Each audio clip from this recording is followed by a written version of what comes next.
sore. Hari ini saya ketemu dengan Mas Firman, salah satu mentor saya juga nih. Dulu saya masih kuliah di IKJ. Terima kasih Mas Firman udah datang. Apa kabar nih? Baik Mas Firman. Jadi jauh sekarang Mas Firman. Ini kesempatan banget nih saya ketemu sama Mas Firman nih. Banyak yang saya ingin tanya ke Mas Firman sebagai salah satu fotografer yang senior juga, pengajar yang udah asam garam dunia fotografi. Mas Firman, orang kan taunya Mas Firman tuh kan fotografer model kan. Sebenarnya Mas Firman berawal dari seorang fotojurnalis gitu loh. Nah, makanya saya mau ngomong soal fotografi, tapi secara keseluruhan. Yang Mas Firman juga pernah jadi seorang pengajar, sampai Mas Firman terakhir jadi pelukis juga gitu loh. Pokoknya multi talenta deh. Nggak salah saya dulu dapat ilmu dan didikan dari Mas Firman salah satunya. Mas Firman, ini soal dunia fotografi ini Mas. Sekarang kan udah banyak nih sekolah fotografi. Sebenarnya kan yang pertama itu IKJ kan Mas Firman ya. IKJ itu yang mengawali, tapi kesininya malah IKJ-nya tersisihkan gitu loh. Saya nggak tahu. Mas Firman karena apa tuh Mas Firman? Wah, ini agak ini juga tersisihkan, jangan pakai itu dong kata aja. Kali ini ya, terlalu sarkas ya. Sebagai alumnus ya. Tapi ginilah ya, sebenarnya pendidikan fotografi itu kan berkembang ya. Semasa itu kita dibesarkan di zaman analog ya, sampai zaman analog. Dan kita itu programnya program praktisi D3 ya kan. Kenapa D3 dan kenapa praktisi? Karena memang kebutuhan akan juru fotografi itu tinggi ya, ada banyak media cetak dan lain-lain. Dan seperti Anda sendiri kan, Umar sendiri memegang menjadi fotografer, bahkan menjadi pejabat foto ya di media. Nah, intinya bahwa dulu itu ada semangat dalam menyalurkan tenaga kerja fotografi yang memang dibutuhkan. Itu zaman analog. Pada perkembangannya kita mengalami perubahan di mana media cetak tersaingi dan bahkan mungkin dalam situasi kritis oleh adanya media sosial. Media sosial ini juga tumbuh dengan demokratisasi alat fotografinya sendiri jadi lebih makin mudah, ya kan? Tadi pada pembicaraan yang lalu dengan Aldi saya sempat bicara tentang bagaimana kemudahan alat-alat fotografi menyebabkan berapa ilmu-ilmu dalam fotografi itu terjawab oleh program, terjawab oleh aplikasi dan lain-lain. Saya ingat tuh dulu kalau saya syuting foto tuh ada temen dari film itu dia pakai kamera film ya, rekam mobil tuh, kita tekan mobil jalan gitu, nikung. Nah dia tuh cuman pakai benang, bule ya, kan pada saat itu dia hanya feeling aja kan, dia nggak bisa lihat kok, nggak lihat. Kayak dia 2 kali 3 kali ya, udah. Pada ketiga take, lihatnya 2 minggu lagi dong, kan tahu kenapa.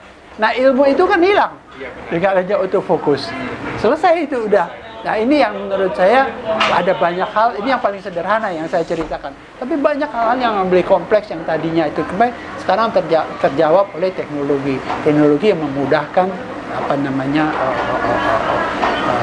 orang bekerja dalam fotografi. Nah ini tentu harusnya institusi pendidikan mengantisipasi perkembangan ini. Nah sayangnya institusi pendidikan kita tidak langsung berkaitan dengan perkembangan industri. Nah, itu yang menyebabkan Kenapa Mas bisa terjadi gitu? Karena salah kelola atau gimana ya? Mungkin kecepatan pemahaman institusi pendidikan tertinggal dari kecepatan perkembangan industri itu sendiri.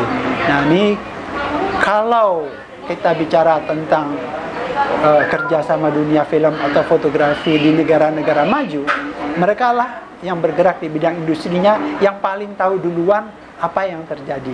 Jadi industri film tahu paling duluan apa peralatan yang ada. Nah kalau kita, karena kita itu konsumen saja, kita terima apa yang ada. Iya, benar. Kita nggak terlibat dalam riset and development-nya, ya kan? Nah, itu yang menyebabkan, salah satu yang menyebabkan.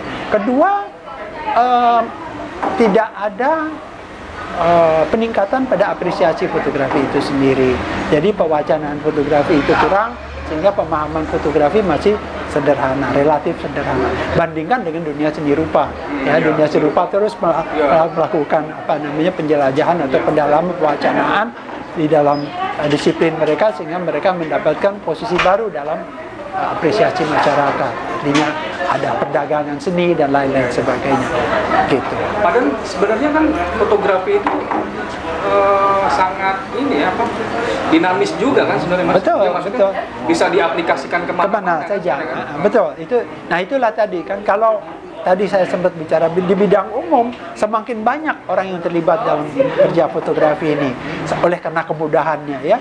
Jadi orang-orang yang membuat still life yang dulu membutuhkan tenaga profesional, sekarang bisa kerja sendiri dengan adanya handphone yang mudah bekerja. Nggak perlu pakai Polaroid lagi, ya kan. Wah, ini aku cocok. Walaupun nanti pertanyaannya, kalau ada yang tanya, lo bisa ngulangin lagi nggak foto ini? Nah, baru mereka bertanya. Tapi udahlah, itu sudah berjalan. Demokratisasi estetika itu juga berjalan, apresiasinya juga meluas. Nah, bagaimana dengan yang profesi? Bagaimana sistem pendidikan mengantisipasi perkembangan ini? Nah, inilah pertanyaan besar yang memang menurut saya harus dijawab oleh para pelaku-pelaku fotografi di era sekarang ini. Mas, balik lagi ke tadi IKJ, Mas. Sebagai kebetulan saya juga alumni yang pertama, ya. Iya. Alumni pertama, jadi rasa memiliki saya itu tinggi banget gitu loh. Iya. Walaupun terkadang nggak matching juga gitu kan. Nah, kan saya nggak tahu kenapa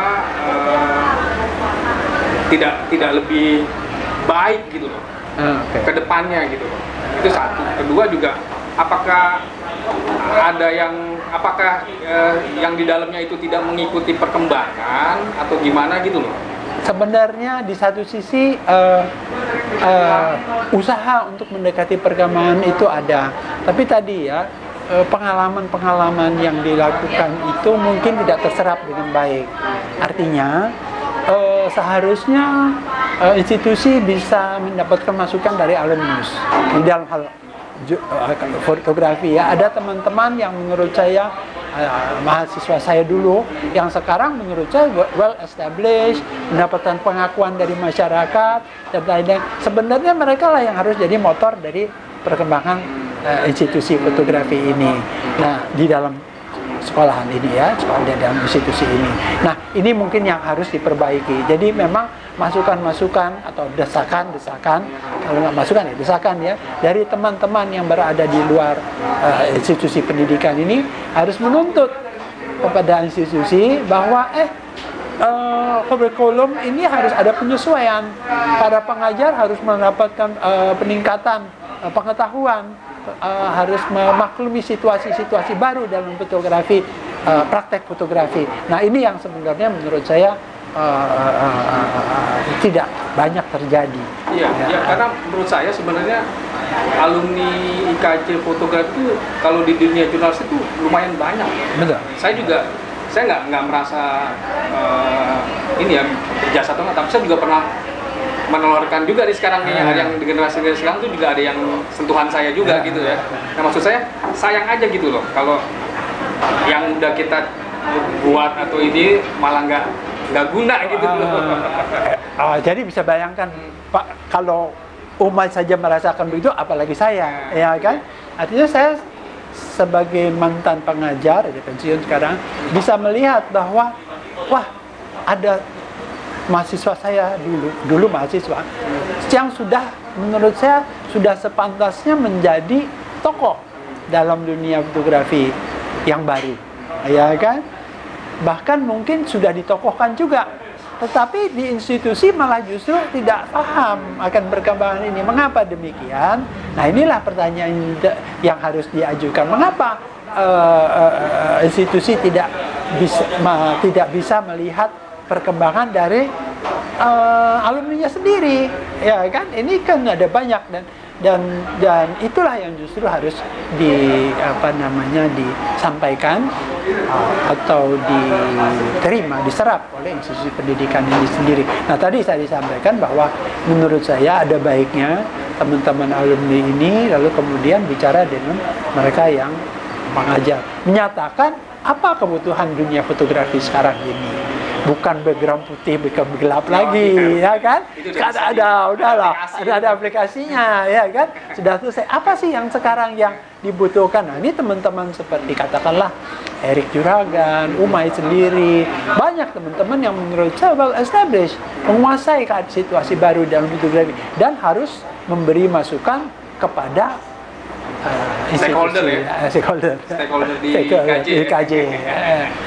Itu yang menurut saya terjadi dan saya harapkan melalui pertemuan-pertemuan seperti ini nanti akan berkembang. Iya, terus terang dulu juga kan awal-awal kita tuh untuk mendapatkan seorang Firman Iksan, seorang Fendi Siregar, seorang Yudi Suryatmojo, seorang Edi Suryadin, seorang Priyadi Subianto tuh luar biasa gitu loh. Sangat-sangat susah sekali. Kayak saya mungkin dapat sentuhannya nggak terlalu banyak kan, tapi alhamdulillah kesentuh lah. Maksudnya ada nilai-nilai yang saya dapat dari Mas Firman, Pak Fendi, Mas Edi, Mas Pri, dan yang lain-lain gitu loh. Nah, seperti itu, Mas Yudit juga. Ini ada sesuatu hal yang juga memang berbeda ya.